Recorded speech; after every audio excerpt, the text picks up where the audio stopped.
What's up everybody, Matt Maran here for another car review. This is the 2022 Audi S5 Sportback. So about the S5 Sportback, well, it got a refresh for the 2020 model year, and here in 2022 it remains unchanged for the most part, although this turbo blue color is new and very much stands out and is a fun option. I'm really glad that Audi's offering these really bright, bold colors.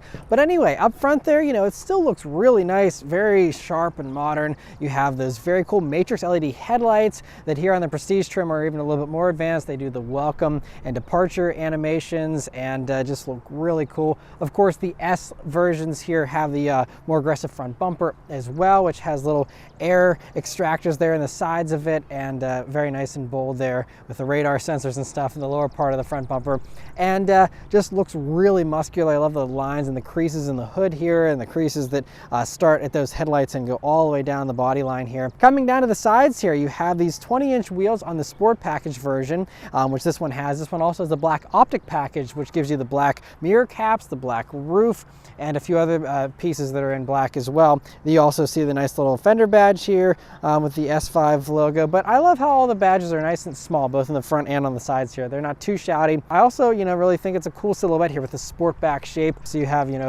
more of a coupé kind of design than a regular four-door sedan like the S4, and that slopes right into that rear hatch, and it's so awesome that they have a hatchback here on the S5 Sportbacks. And then going out to the back, you have some refreshed taillights there from the 2020 refresh that also you do the kind of animations that you expect these days out of these new Audis. It's very cool. And you have the quad exhaust there, a little bit of a rear diffuser, and overall just a very nice look. I also like the little bit of a lip spoiler you have there on the trunk lid there. So overall, I think it's a really nice integrated hatch as well. It doesn't shout out at you as being a hatchback really until you open it up, but it just gives you that practicality while still giving you these really sleek looks. And so overall, I think the S5 Sportback just looks really good. All right, so let's start up and go for a drive. The S5 here has Audi's newest key, which has a very cool S badge on it there, and just some metal buttons on the back. A nice and pretty slim key, and has a nice weight to it. Really nice materials here with all the metal and stuff, and a very nice key. But of course, it is keyless access, keyless entry, and push button start here in the S5 Sportback. So you just leave the key in your pocket, hit the engine start button, and it starts right up. And if you're curious to hear about the interior in the S5 Sportback, my wife and I already did a full in-depth interior review on this vehicle, and so I'll link that above. You can go watch that if you want to hear all our thoughts on this interior. But overall, it's typical Audi niceness. I've covered many Audi interiors in the past. They're all so nice. And for 2022 here, you have the carbon fiber as standard here in the S5, which is a really nice touch. But I mean, all these modern Audi interiors are just amazing with just having such nice technology. It just feels very well done and very expensive technology. It also smells expensive in here thanks to all the leather, which is this cool like rotor gray color, and the metal, and just everything you touch in this car just feels so nice and expensive and well worth this car's $70,000 price tag. But yeah, definitely be sure to check out that video for all the details on the interior, how the spaciousness is, and all that kind of stuff. All right, so setting off here in the 2022 Audi S5 Sportback. So the first thing you notice here about this vehicle, well, I think one thing that I'm very much appreciating immediately is the throttle response. So past Audis, even like the S5 Sportback when they first came out in 2018, were criticized for having a dull throttle, and I kind of experienced that even with my 2018 Audi SQ5 review that I did many years ago. I think they've really improved that here for these revisions here, at least for the refresh and beyond, because you have a nice responsive throttle, and that combined with a meaty torque, which comes on, by the way, you get full torque at like, I think 1300 RPM. So I mean, it's very early and very strong, so that, it just feels very punchy even whenever you're just cruising around in comfort mode here. Other things that I really like, so you have a nice soft ride. It's nice and quiet in here, of course. This one does also have the optional adaptive suspension as part of the S Sport package. This one has optioned on, as that gives you the 20-inch wheels, the adaptive suspension, and also a torque vectoring rear differential. And so, if you didn't have those adaptive dampers, the ride might not be quite as smooth, but here with those adaptive dampers, nice and smooth in comfort mode, and then it'll stiffen up, a little bit in the dynamic mode as well. But again, this is still, a comfort-focused Audi, so it's not going to get too stiff or anything like that, but we'll certainly test it on a back road. Other things here, so you have a nice and responsive brake pedal. It actually has some bite right towards the top of the pedal there, so there isn't a ton of travel. It actually feels pretty nice and not overly grabby, but pretty good and responsive. Also, steering is interesting. So this one also has the optional dynamic steering, which can change the ratio. And so sometimes it's lighter, sometimes it's heavier. We'll test it out on a back road, but it's just given me some interesting, whenever I'm just cruising around a parking lot and stuff, where it just feels like it's a little bit too loosened up. And so, that's something you don't have to get. Thankfully, it's just an option, but just one little thing I'm going to be talking about here as we go around the back road. But otherwise, yeah, just a really nice cruiser. I also like how you can hear a little bit of the burble from the exhaust. So obviously when you go in dynamic mode, it will also enhance that sound as well as opening up the exhaust. But it's even hard to hear on camera, but there is a little burble that you always hear, at least whenever you have the climate control at a lower fan setting and the radio off. You can kind of enjoy the way that engine sounds, and it sounds really nice. But I'm going to go ahead and put it up into the dynamic mode here, which is the sportiest mode. There's also an individual mode, which can allow you to set up the suspension, the engine, the steering, and all of that for different settings. But we're just going to go ahead in the full-blown dynamic mode. Let's turn down onto this back road here and see how it does. Here we go. All right, very responsive. And pulls very nicely. And I like you can hear a little bit of a burp on the upshift from that exhaust, but very strong performance. So this runs the 3-liter turbocharged V6 engine. It does 349 horsepower, 369 pound-feet of torque, and it'll do a 0 to 60 officially by Audi is quoted at 4.5 seconds. The car and driver got as quick as a 4.3 seconds 0 to 60 in these. So very impressive performance, for this segment and what it's competing against. And it sounds pretty good doing it as well. Though I was hoping for even a little bit more noise out of the exhaust there, because it's you can definitely tell. Obviously, there is the RS5 Sportback available if you want even more power, more sound, more aggression. And the RS5, I didn't drive the Sportback, but I did do the regular RS5 Coupe, and that was a blast a few years ago. That thing really blew my mind with just how good it was. It's like a more luxurious Nissan GTR with the way that thing felt. Obviously, the S5 is going to be a little bit of a happy medium between the base model and that RS5, but it feels pretty good. I mean, plenty of punch.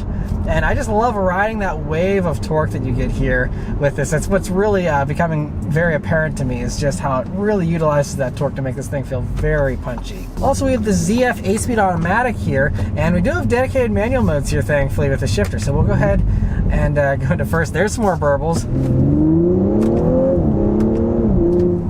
All right, very responsive. So I'm glad that use the ZF 8-speed auto in here in this. And I hear a little bit more out of the exhaust in the manual mode. So this is probably set up just like the S3 that I reviewed not too long ago, where that only did the crackles and the pops in the manual mode, and in the auto modes it didn't do it, and it was a little bit more subdued. Yeah, because I'm hearing it more now, and it sounds really, really good. But anyway, we're coming up some corners here that I always take, and let's see how the S5 Sportback handles them. So we are on snow tires, unfortunately. So it's almost 70 degrees out, and we have snow tires, unfortunately. So it's going to compromise, the sharpness of the handling a little bit. But we got the torque vectoring differential, we have the adaptive suspension, all here trying to work together, along with this variable steering to give us the best handling possible. Please say a search term. And voice commands coming on for some reason, I'm not sure why. But anyway, so very, very impressive with the handling here. So, I'm pretty impressed for a vehicle, considering, Audis aren't known for their weight distribution. It's 56% of the weight is up front, and they're also around 4,000 pounds. And so, all those things mean it's not, going to be the most dynamic thing out there. Maybe the 4 Series Grand Coupe will be a little more dynamic. I haven't driven one, so I can't say.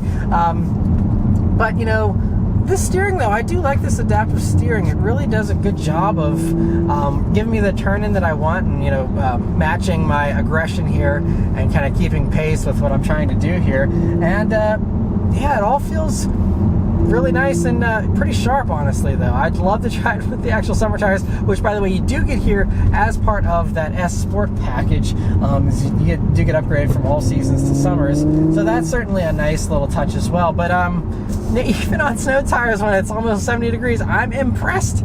It handles itself very, very well. I was actually expecting to be let down a little bit more, but these tires really, for snow tires, don't squirm very much. So well done to Pirelli on the Sotero winter tires as well. But anyway, does a good job. I really don't have any complaints. And I think, for anyone that's, wanting just a comfortable daily driver, but you also, want to have a sporty drive whenever you're, happen to find yourself on a back road, or if you're wanting to have some fun on the weekends or something, this will keep up with you just fine and give you plenty of enjoyment and plenty of thrills. And it's really the great all-around vehicle in that regard, where, it can really play all those different roles very well. And I'm going to do another acceleration here in manual mode.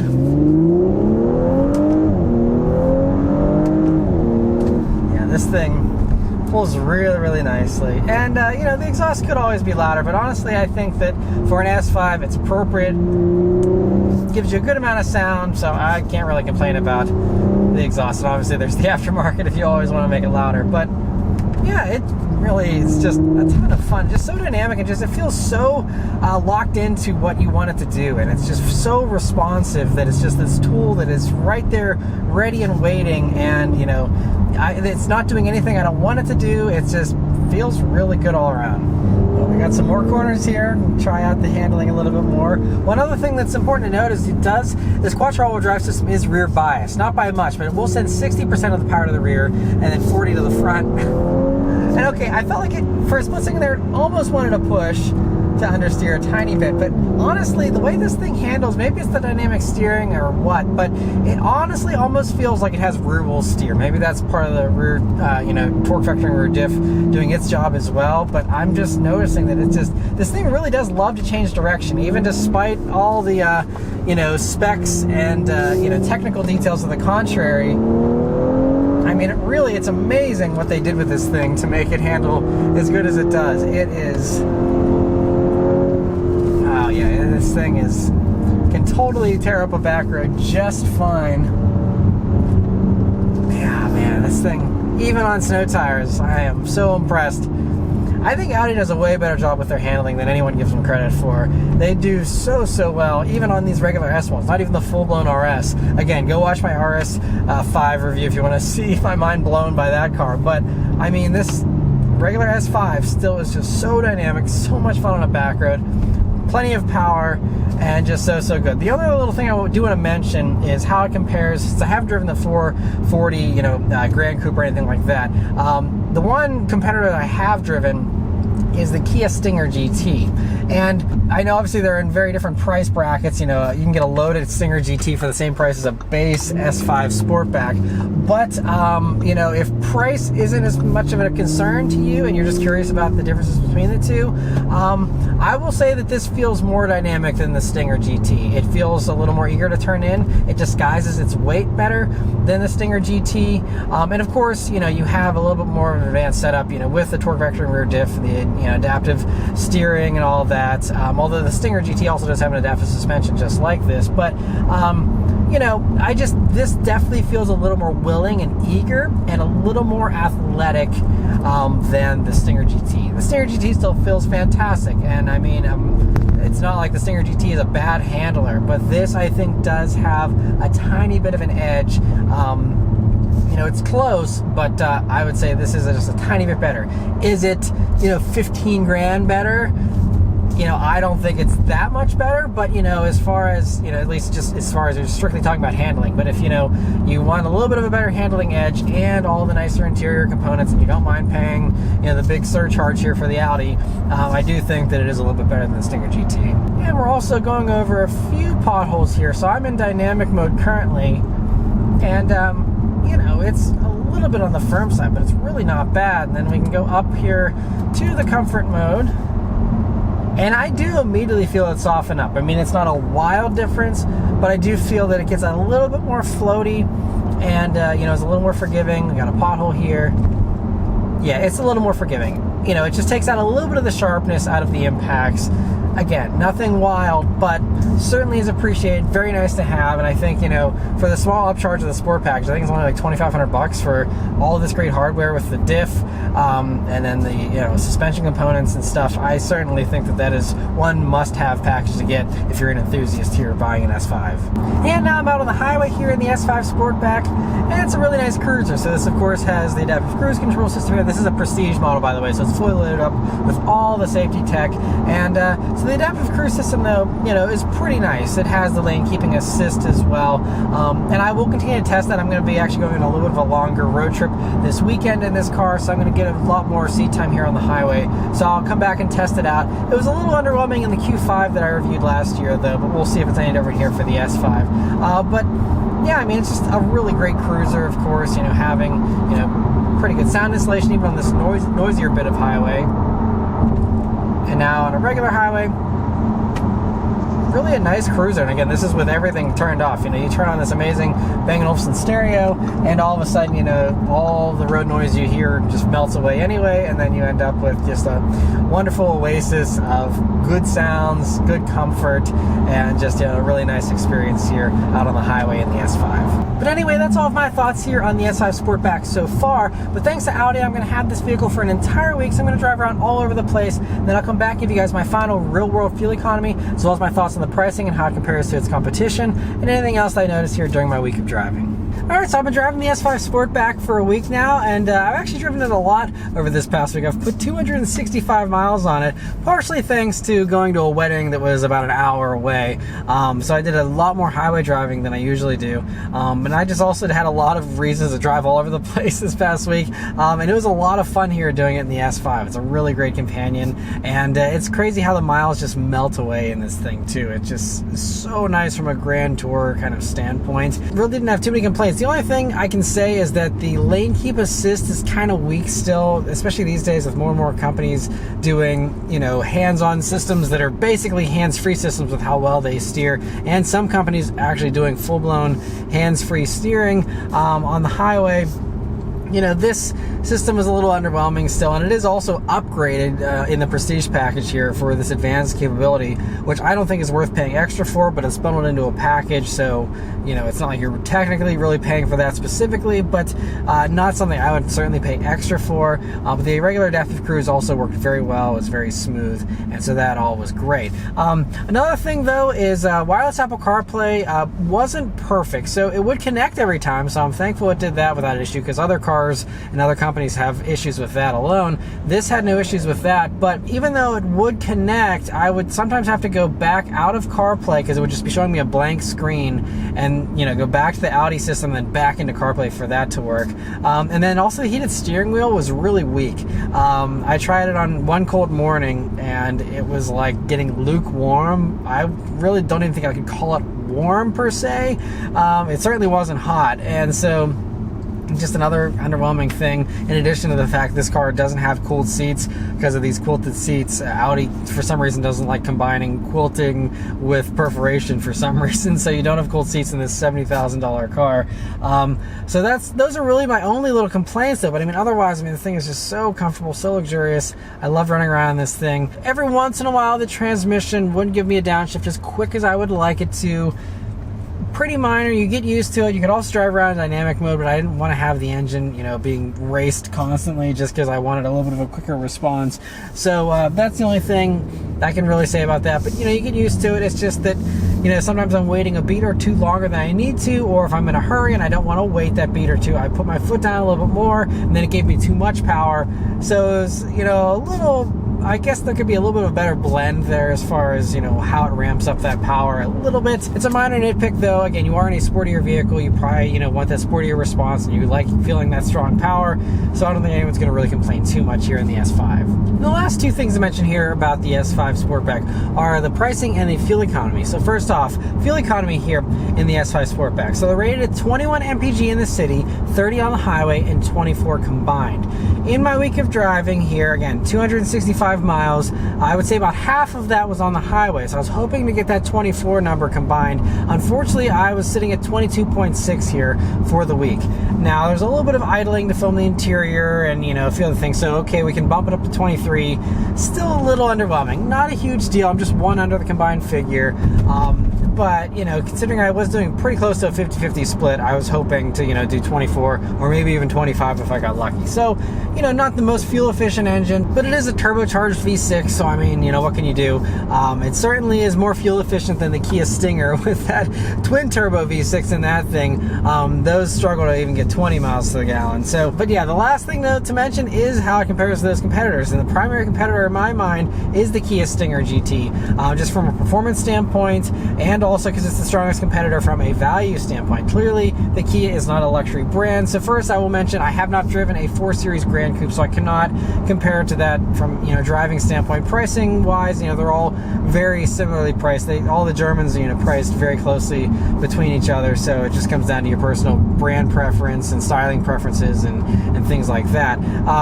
So I can't really weigh in on that one. But the other one that I do want to mention too before I get into the Stinger is Volkswagen Arteon. Also not a luxury branded thing, and that more closely competes with the A5 Sportback instead of the S5. But the Arteon has gotten a power bump here for 2022 or the 2023 model year, where they're going to be giving it a lot more power. So it's close to 300 horsepower now. Not as much as the 350 you have here in this, but if you're someone who's finding yourself in between an A5 and an S5, and you'd maybe like 300 horsepower, but you don't need 350, and you want to save some money, those Arteons now, it's the same Sportback kind of shape. You still, those things feel so solid, just like this S5. Great cruisers again, has every bell and whistle. Obviously, the Volkswagen interior is not going to be as nice as the Audi interior, but you do get that huge price savings in exchange. And so, I just would say, the Arteon is an often overlooked vehicle that I think is a very good car, and it's kind of a shame that, it's a little bit underappreciated. So I would certainly consider an Arteon if you do want to save some money, now that they do have more power to make them a little bit more interesting than, just being a cheaper A5 essentially. And then the last one that I got to mention is the Kia Stinger GT. So Stinger GTs, they come fully loaded for 56 grand, and that's what this car, by the way, starts at 56,000. This one, as tested, is $70,760. And so Stinger GT actually has slightly more horsepower. It's like about 365 horsepower in those. Obviously, the interior is not quite as nice, but you do have a screen that is actually a tiny bit bigger than this touchscreen. You don't have digital gauges here in the US in the Stinger for some reason, even though the rest of the world does get those. So, there are some concessions to be made with the Stinger. I will say that, this also handles a tiny bit better, but is the tiny bit better handling and the nicer interior worth that $15,000 upcharge? That is the thing that's a little bit tougher to justify, I think. Obviously, if you're someone who wants a luxury brand, you want the German engineering and all that kind of stuff, you can, go for this, and I don't blame you one bit. If you have the 70 to spend, or somewhere in between, you're okay with less features with one of the lower trims of the S5 here. It's fantastic. I will certainly say this sounds better than a Stinger GT2. So there are some definite improvements and edges, I think, that the S5 has over the Stinger. So it just comes down to whether or not those things are worth that extra money to you. But if you're someone who wants an S5-like experience, but you're on a little bit of a tighter budget, definitely give the Stinger GT a chance while they're still around. They're not going to be around much longer, so grab one here, in the next year or two, while they're still on sale, if that's something that, you think you would enjoy. But, as it is, I think the S5 still is kind of unrivaled in many ways. Again, aside from that 4 Series Grand Coupe, there isn't really a whole lot else out there. Mercedes doesn't offer a competitor with a Sportback, design like this, and, neither do any of the other companies, American or, anything else like that. So, it's really a cool combo, and I love that they're continuing to offer this. I love that they also do offer, the RS5 for those who want even crazier performance, and the A5. There's a Sportback version of this Audi to fit, basically anyone. And if you go for an A5 and you're willing to have less power, you can get the same really great interior, the same great practicality, all those things for a good bit less money, and get one of these, a lot less than 70,000. So, it all comes down to your personal needs and preferences. But overall, I really love the S5 Sportback. I would say it's one of my top favorite vehicles in this segment. You're looking at only luxury branded stuff in this price category and stuff. I'd say this is right up there with the brand new Genesis G80 Sport as being, you know, one of the most fun to drive, having one of the smoothest, most comfortable rides, while still being a ton of fun to drive, being very dynamic, and just really giving you one of those best of all worlds kind of scenarios, and where you can have your cake and eat it too. And that's just one of the really beautiful things here about these S5 Sportbacks. And so anyway, that's all of my thoughts here on the S5 Sportback. Let me know your thoughts on it in the comments below. Be sure to again watch the interior review for all of our thoughts on the interior and how the spacing is and everything in here. We go into a lot more depth in that video. But anyway, thank you all very much for watching. Also, thanks to Audi for providing me here with this S5 Sportback to review for you guys today. And I'll see you on the next one. Take care.